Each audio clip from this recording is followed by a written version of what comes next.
world, this is Kelly, and I have a confession. I have a problem with grammar.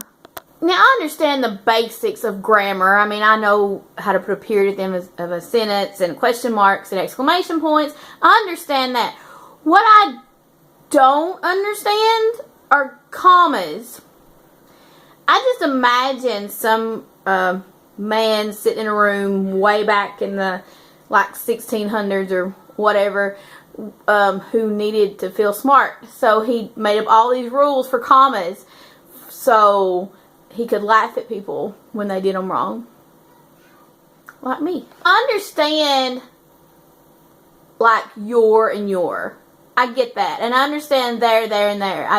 I understand that. But when it comes to writing, sometimes I get a little ahead of where I should be, and my fingers and my brain don't really connect the way that they should, and I end up not knowing what I'm talking about.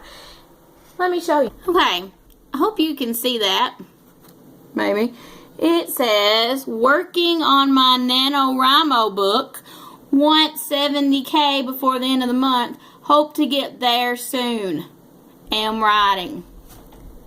There. I hope to get there soon. Yeah.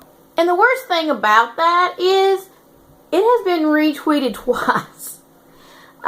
So people can see that Kelly Martin has no idea anything about grammar, which I guess when you see this video you'll understand that too. But I do understand. I know the difference in there, and there. But sometimes when you're typing, you just go with it. And even if you skim, or even if you try to proofread it, sometimes it doesn't work. Yeah. And we've all been there. We all have been going through our Twitter feeds or our Facebook feeds and our news feed, and we see somebody that has wrote something kind of like I did on Twitter, and you just either stare or you laugh or you roll your eyes and you think, oh my gosh, would you please know the correct way to use your, there's an apostrophe when it's your welcome. We've all been there. But when it's you, it's not really so funny. So social media is one thing. We all kind of make typos on that because we either write so fast, or we don't care to proofread it, or we decide it's Twitter, who cares? Unless you're me and go delete what I wrote.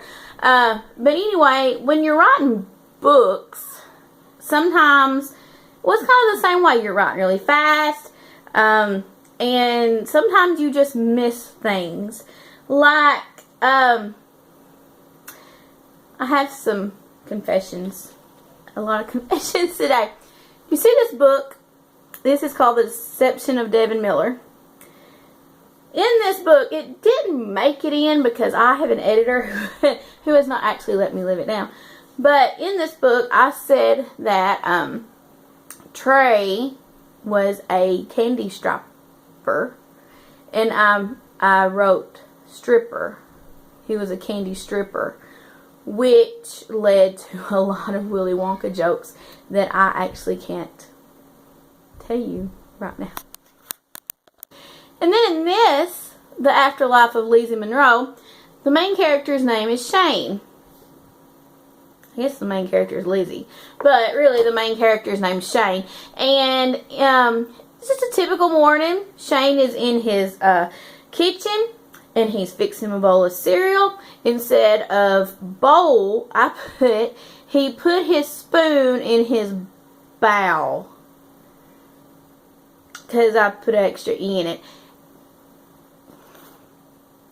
Now, if you're the kind of person that likes spoon and bowl, I'm not going to judge. I just didn't mean for Shane to do that in his kitchen, you know, for his breakfast. So saying that, I think that we all know that at least in the writing world, editors are awesome people. They keep people like me who do not get grammar very well, or apparently can't spell, to make it look like that we can, and that we're not total losers, which I feel like most of the time. But we all have typo issues and autocorrect issues. So if we take anything from this video, maybe it's to be nicer to each other when it comes to grammar, because sometimes people just put the wrong word. I'm off to delete my Twitter status, maybe even my Twitter. Bye, world.